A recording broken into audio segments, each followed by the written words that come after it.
Yeah, anytime somebody says to me, well, you're just being angry, or you're just angry, or that sounds angry, well, yeah, I'm angry. You sent me off to war for 13 months over a lie. If I don't get angry about that, I'm dead inside.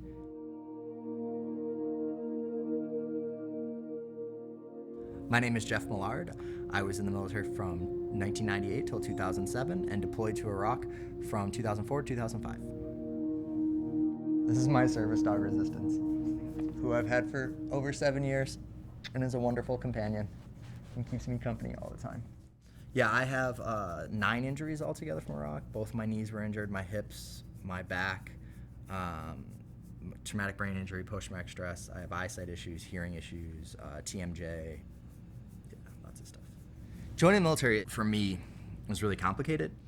Part of it was that kind of looking for structure. Part of it was wanting to do something that was kind of bigger than what I had ever been a part of. Part of it was a bit of patriotism. I mean, there's no like clear cut, this is why I joined the military.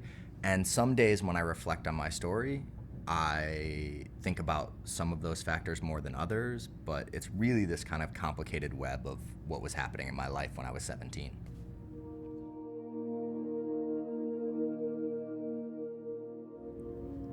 At first, it was really easy, right? The military for me at first, very simple. I was an athlete, so the physical stuff, no big deal. I came from a very abusive household, so no one's gonna take a swing at me. So, okay, yell at me all day long. But for the most part, it wasn't as difficult as I had originally thought it was going to be. Yeah, so I was in the New York Army National Guard. My unit was the first unit from the military side of things to respond to Ground Zero. And being so close to home, literally, that 9/11 was, it was a very, transformative thing in my life. And in a very different way than I think most members of the military. Most members of the military were very rah-rah and got behind the mission and this and that. And for me, it exposed kind of the flank that nobody talks about when it comes to U.S. foreign policy, and that's that the things that we're doing in U.S. foreign policy have a real effect on the way that our lives take shape here. And there was a moment where I realized that I wasn't one of the good guys anymore.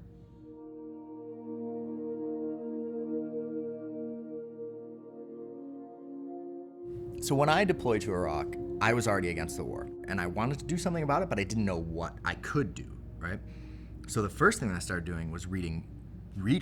And that's what started me to figure out, oh wait, there's this history of GI resistance, and then I found out about VVAW, Vietnam Veterans Against the War, and the GI resistance movement. I had no connection to this great history of GI resistance at that point, right? I didn't know I was part of this amazing history that we have. I freely admit that I am super lucky in that I found Iraq Veterans Against the War while I was in Iraq. I was one of the really early members. So I kind of have this built-in community where it's okay to be pissed off about the war, and it's okay to rage about it and then cry about it and hug my friends when the moment is needed and call somebody at 3 a.m. I have that built-in community. Most vets don't.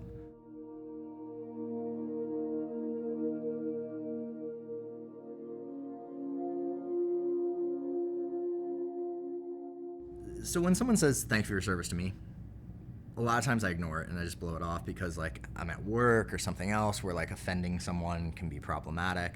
But if it's out on the street, that person at very least is gonna get, what are you thanking me for?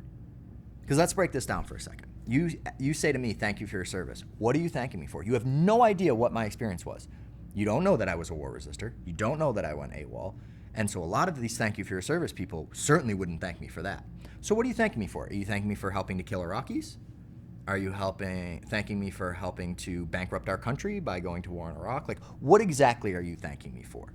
Because the reality is when people thank you for your service, they're doing it to make themselves feel better. It has nothing to do with me. When someone shuts down a vet because they're angry, it does that veteran a disservice. And to write them off and, oh, they're just angry. Oh, they just have PTSD. No, listen to what they're saying. Because that's a big problem that we have in this country is we haven't been listening to what service members and veterans say about war. We put our own reflections on there and we say our own things about it, but we don't actually want to listen to what that first person narrative is. What we did when we were in the military wasn't because we loved it. We went there because our military has civilian leadership. And our civilian leaders said, this is a war we need fought, go fight it. And if we can just disregard people who do that for us, then we're starting to disregard the best of what our society is about. The best of our society isn't the militarism. It's not the bullshit the veterans get asked to go do. It's the fact that their service members willing to do it.